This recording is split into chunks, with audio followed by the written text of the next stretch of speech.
It's well after midnight, and you're talking to high-level business contacts in a hotel somewhere in the Gulf.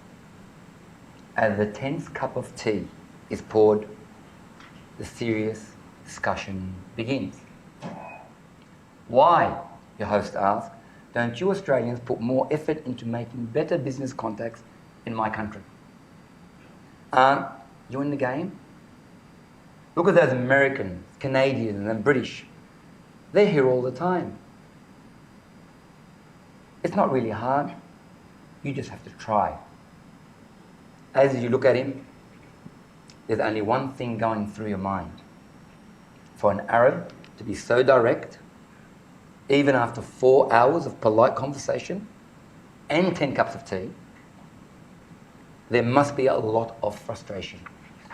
Serious frustration.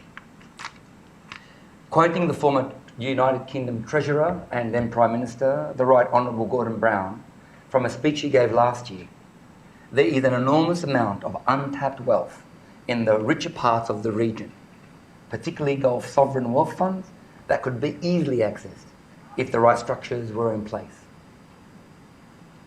In its latest major report, the United Nations Economic and Social Commission on Western Asia stated that the empowerment of the Arab middle class could carve a way out of the current development and governance debacle. In essence, the report concludes that the development of the Arab middle class can contribute to the development of stability and civility of government in the Middle East, North Africa, and the MENA region generally. But what does all that have to do with us and Australian economic opportunity? Well, we've heard these types of claims about our trading partners before, but this is different and similar to our recognition of our national interests by some 30 years ago, but instead venturing into Asia. Let me connect the dots. Australia has always been a go-ahead nation, eager to plot new courses, test ideas, take ourselves into the world to form new alliances, new friendships, and business opportunities. Traditionally, this has been with our old world European and US partners that have shaped our economic, cultural, social, security, and political progress.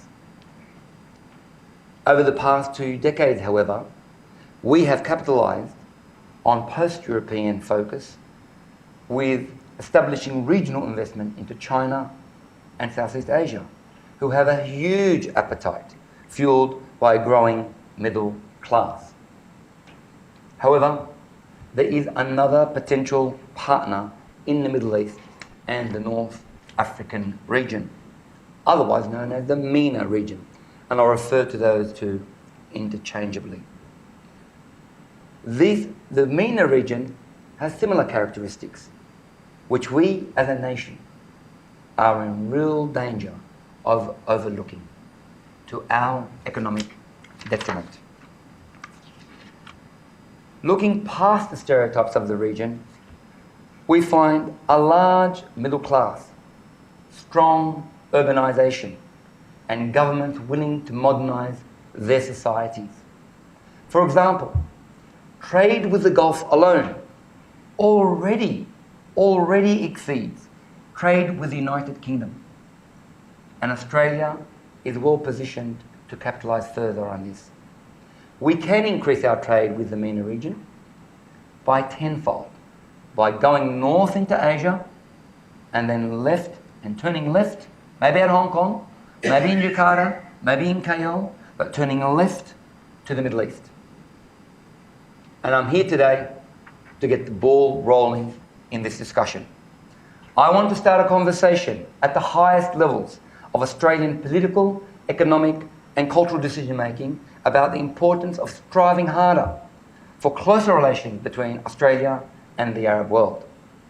And then to spread that conversation to the Australian population in general. For despite the current upheaval in some parts and I mean some parts of the Arab world, the Australian people generally have so much to contribute and so much to gain. And the conversation in the Gulf I recently had, well, I've actually had many such conversations. The moral from this conversation is easy to understand. The Arab world wants to do business and serious business with us. They really do want our trade. We think we are trying hard, but that's not their perception, as you would have surmised from my opening. We are hardly at first base. Others try harder, much harder, and therefore we must too. But why? Why put this bigger effort? Because the potential gains are immense, truly immense for Australia. The central fact calling for our attention to this task is something that has been happening gradually before our eyes in recent decades and has now reached critical dimensions. The growth of the Middle Eastern middle class. I repeat, the growth of the Middle Eastern middle class. According to the United Nations, this Arab middle class is now estimated at least 37% of the 380 million population of the Middle East and North Africa, or some 140 million people. Other measurements have the figure far higher, at almost 50% of 190 million. The countries of the Middle East, of course, I refer to are Algeria, Bahrain, Egypt, Iraq, Jordan, Kuwait, Lebanon, Libya, Morocco, Oman, Qatar, Saudi Arabia, Syria, Tunisia, the United Arab Emirates, West Bank and Gaza, and Yemen. The current turmoil in Syria, Iraq, and Yemen may not allow such investment today. However, it is very much possible once the situation stabilizes. Ladies and gentlemen, we are not here today to discuss Huntington's clash of civilizations or the rise of extremism. It's important to state that the overwhelming majority of the citizens of the Arab world are as horrified as we are by the violence caused by extremist minorities, and that they share our view that the best way to create peace and stability in the Arab world is economic development. Let us be clear, however, this is not to discount the multitude of issues and turmoil of countries such as Syria, Iraq, and Yemen. But this is not the entire Middle East. As these nations urbanize rapidly and seek to close the income and wealth gaps between their citizens, they know they're going to need significant levels of support to create the sorts of infrastructure and services that are commonplace in Australia and in the West generally. It means mega infrastructure projects of obvious interest to Australian mining, engineering, construction, vehicle manufacturing, and ICT companies, to name a few. For example, in the Gulf countries alone, 10,000 kilometres of railways will be built in the next 6 years for a total investment of $100 billion. Then there's Expo 2020 in the UAE. The FIFA World Cup in 2022, fingers crossed. And the other major building projects that I don't have time to mention today. It means the expansion of education services, health services, social services, ICT services, financial services, tourism, cars, trucks, trains and buses, and countless other forms of economic assistance that we as Australians can provide, that we have mastered, that we have know-how, and we have ability to deliver. Think about education. Right now, there are some 10,000 students from the Gulf states alone in Australia. 10,000 students from the Gulf states alone. And statistically, these students are more likely to purchase cars, entertainment systems, consumables, and travel more than any other migrant student group. And even if they're not personally wealthy, Their fees are guaranteed by the government. Today there are thousands of students in Australia studying mostly at master's and PhD levels under special programs. For international education exports, for Australian international education exports, it doesn't get better than that. If I were a Vice-Chancellor, this is my application by the way, I know what I'd be thinking. I'd seek to double it, and then I'd double it again. Going back the other way, into the Arab world. Did you know, were you aware that the University of Wollongong not only has a campus in Dubai, but is widely regarded as the most established and prestigious university in the UAE, with some 4,000 students and 200 staff. Ladies and gentlemen, it is not that hard. The Middle East is urbanizing and fast. It's obvious that that's where we come into the frame. And our policymakers understand this. In February earlier this year, speaking on the appointment of Australia's new ambassador to Saudi Arabia, the Foreign Minister Julie Bishop said that expanding commercial links with Saudi Arabia, Oman, Bahrain and other GCC states is a key Australian government priority. Australia looks forward to the early resumption of the free trade agreement negotiations with the GCC. Recently, Trade Minister Andrew Robb said there is a strong fit between demand in the Gulf and Australia's strengths. They're right. Dead right.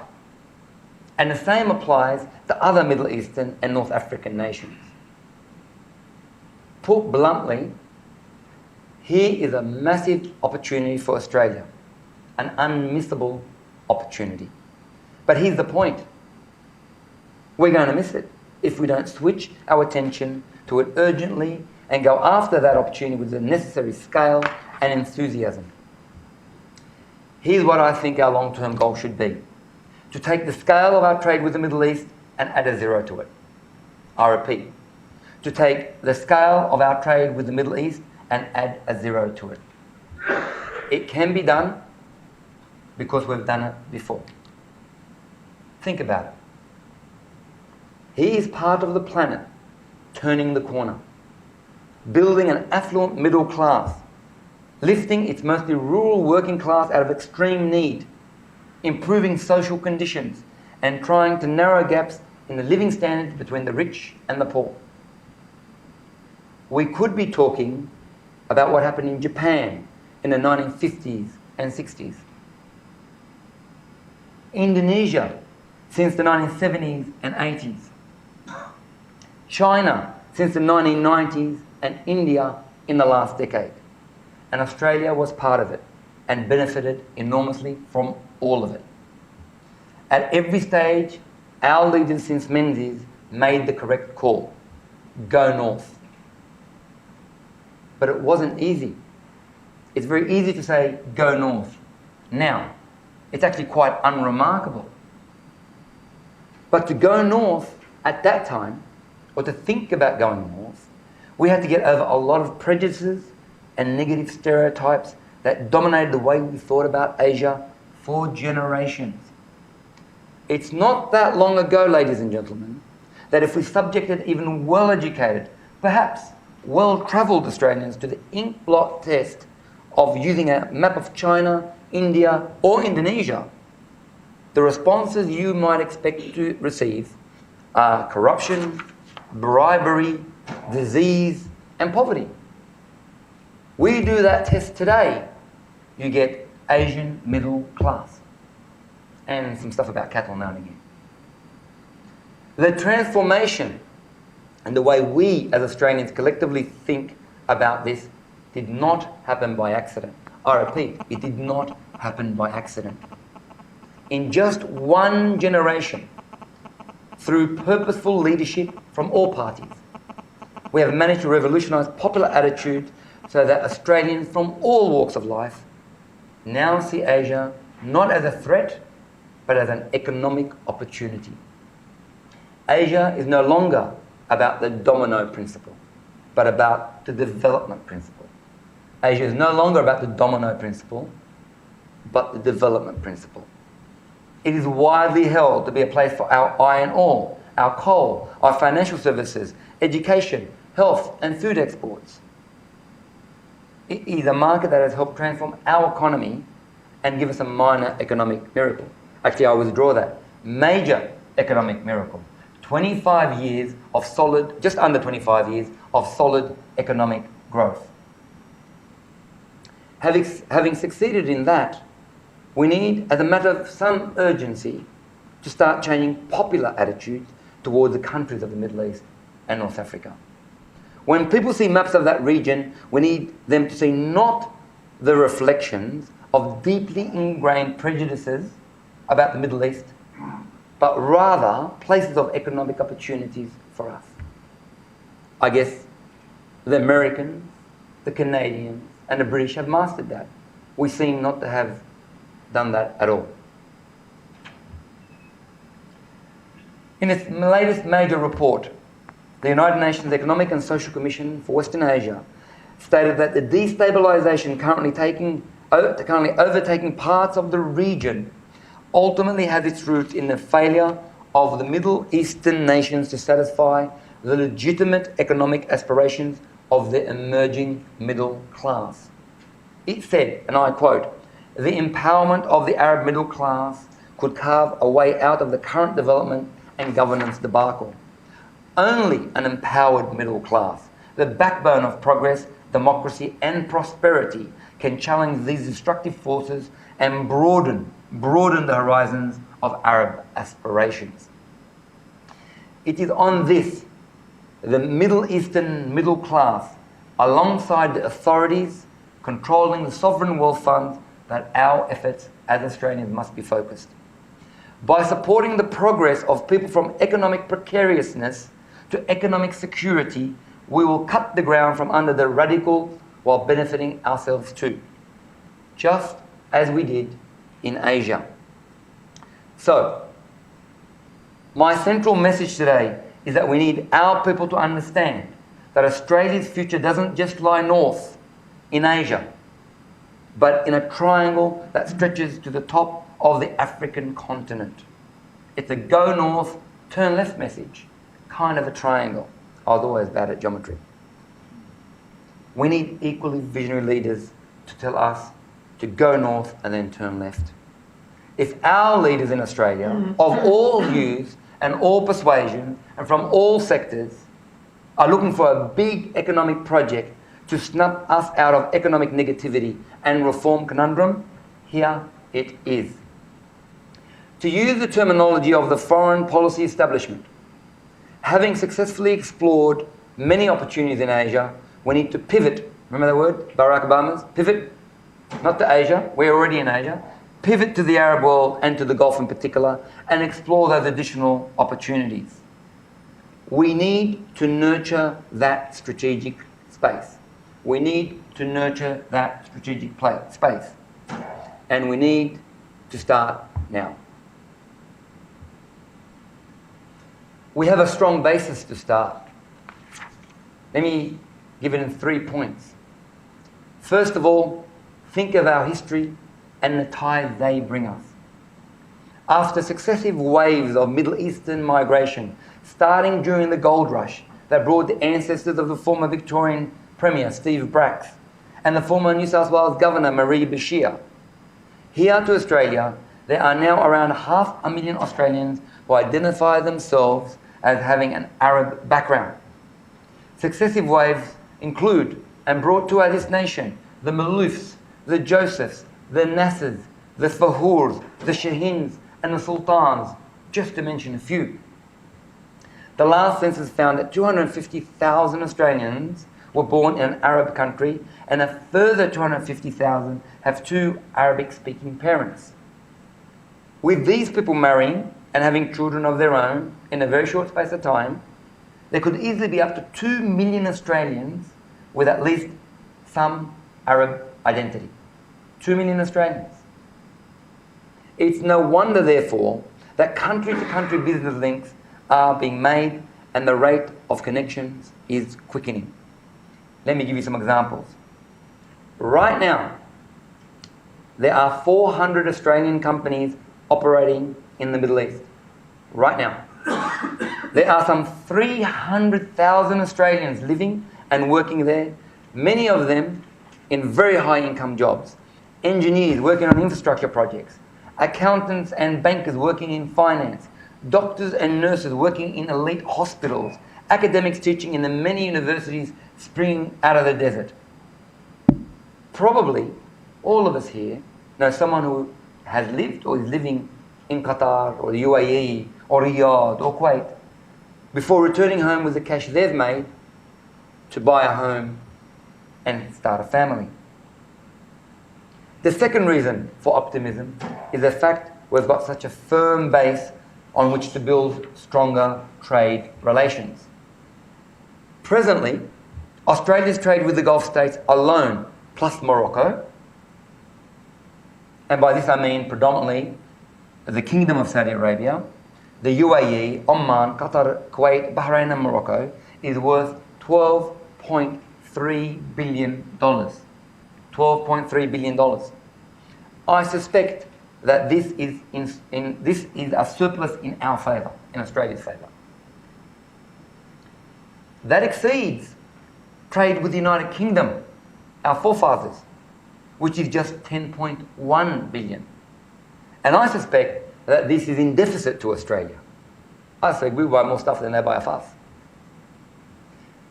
But Britain's population is just 64 million people. Less than that of the Gulf of 87 million.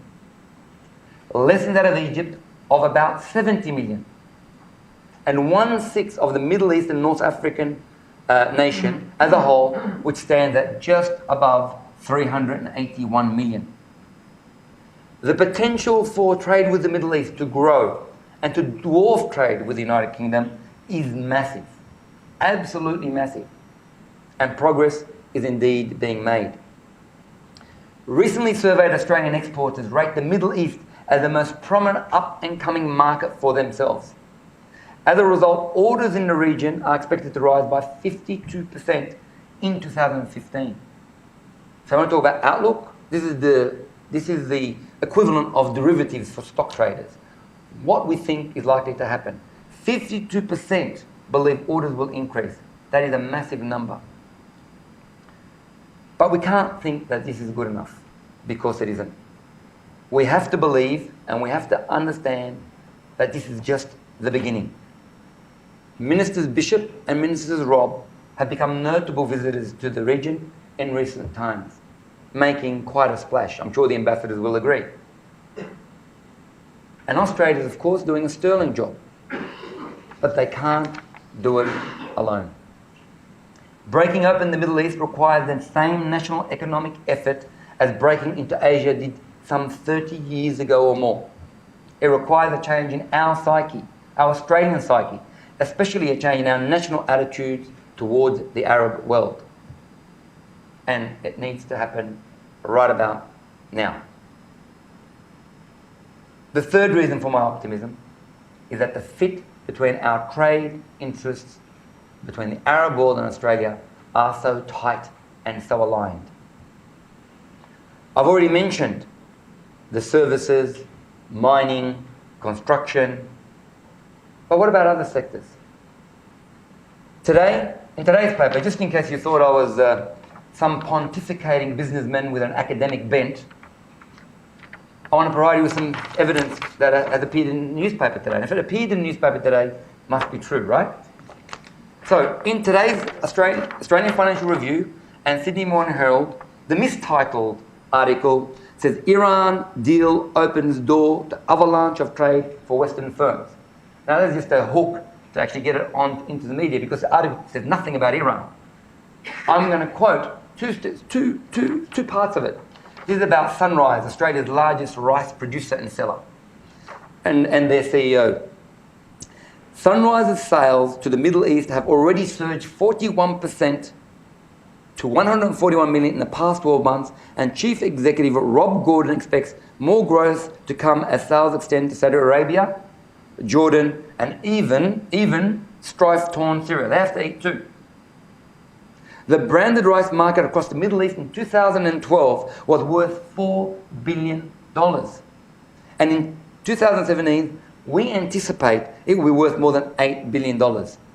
We as Australian rice producers are unable to supply that market fully when we're in the midst of our drought. But since we had Australian rice to sell, when we have Australian rice to sell, we'll re-establish ourselves as the absolute market leader. Sunrise Australia's last grain export monopoly has almost doubled its share in Saudi Arabia and Jordan to 60% and 30% respectively. Now you can read it for yourself in today's Australian Financial Review, but this is on the 29th of July 2015, and the opportunities are expanding, and rice is only but one in the agribusiness sector. Of course, the other one is tourism. Tourism is a no-brainer. And then there's the finance sector. Trade Minister Rob has recently pointed out that there are huge sums in the sovereign funds, funds in the UAE, Saudi Arabia, and others looking for opportunities to invest in food, agriculture and infrastructure. Think about the Abu Dhabi Investment Authority, which won the $5 billion Port Kembla and Port Botany contracts. This is on top of the $436 million they invested in an AMP property fund. The size of the region's sovereign wealth fund is staggering. Here are just some. The Abu Dhabi Investment Authority has $773 billion of funds under management, or FUM, as it's known in the industry. The Saudi Arabian Monetary Agency has $757 billion under management. The Kuwaiti Investment Authority, $548 billion. The Qatari Investment Authority, $254 billion, and so on. This comes to a total of the 7 Gulf states plus Algeria of 2.5 trillion US. 2.5 trillion US.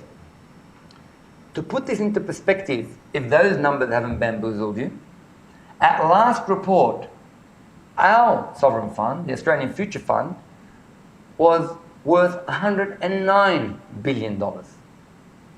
Our sovereign fund had $109 billion. The sovereign wealth funds are not only huge, but they have very established relationships in America and European firms. There is no reason why we can't intensify our relationship with them to sell them financial products as well. Now I turn to the Islamic finance industry, in which I am involved, which has a huge future if we can tap this opportunity. Just like with Australian Middle Eastern trade, I believe we can easily multiply by 10 the amount of money from that part of the world that can be managed by Australian funds. In this way, we can help the Arab world grow as it helps us grow. A neat and compelling alignment of interests and mutual advantage. It is my sincere belief that to go north and turn left is part of Australia's national interest. And like Asia, will be recognised to be the case over a short period of time, despite the current hysteria in some media and political quarters. And this is why I spend my time to promote this message in forums such as this and in my various roles. At the Department of Foreign Affairs, Council of Australian Arab Relations. The Council, as you know, as you may know, was established by the Australian Government as an initiative to strengthen ties and promote mutual interests and a greater understanding and acceptance of each other's cultures, values, beliefs, and diversity. It's about promoting partnerships on contemporary issues of shared interest, not just in trade, but in fields like science, technology, the environment, health, sport, and social development. Number 2, the Australian Arab Dialogue. The dialogue has similar aims, and my intention for it is to become the preeminent private initiative for strengthening multilateral ties between Australia and Arab nations through leadership programs to be held in a multiple of cities in Australia and Arab nations. I'm currently organising the first dialogue to be held in the Arab world next year. And 3, as a member of the ASEAN Australia Council. the federal government's new body promoting such, similarly to the Council of Australia-Arab Relations, mutual interest and a greater understanding and acceptance of each other's cultures, values, beliefs and diversity, but in the Asian region. So I'm a strict believer in go north, turn left. Go north to Asia and turn left to the Arab world. Let me conclude with this observation.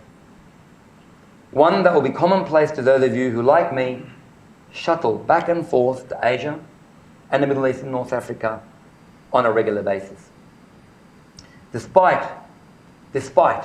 what images appear on our sensationalized television screens every night, no matter what part of the world we come from, we're all essentially the same. Australian or Arab, Christian or Muslim. Like us, most Arabs have never experienced violence firsthand. They see it on TV like we do. It's not part of their everyday lived experience. In fact, we could say their lives are in general very much like ours, lived for work, family, leisure and enjoyment. They love their children and their grandchildren, argue with their teenagers, support their football teams, are addicted to their iPhone and WhatsApp, look forward to their holidays, have their favourite musicians, movie stars and television shows. The negative stereotypes we have of each other, which are a result of inadequate human-to-human contact, are stopping us from benefiting from each other's good fortune. And the more we interact economically, and the more we interact socially, the more we will realise this. Like the people of Japan, Indonesia, India, and the people of the Middle East, they can help us and we can help them. Our economies can grow together, our middle classes can grow together. By helping create jobs there, we help create jobs here. We can be part of the solution to conflict and help build stability by advancing economic development. But like all grand endeavours, it needs effort, serious effort, and the right level of ambition. And as I have stated, I believe ambition should be no less than multiplying our volume of trade with the Middle East and North Africa by 10 over the long term, from $12 billion today, or thereabouts, to $120 billion. As someone who spent a lot of time in the Arab world, I know that Australia can benefit from taking that turn left at Hong Kong and heading towards Riyadh, Dubai, Doha, Amman, or Cairo, and the other great nations and cities of the Middle East. This is a topic that has been talked about in quiet corners for some time now, among trade and foreign relations experts, like the ones in the room with me here today. But it's time for the big public conversation to begin in earnest. In the run-up to the Australian Arab Leadership Dialogue next year, I'm up for that conversation, and I hope you are too. Thank you very much.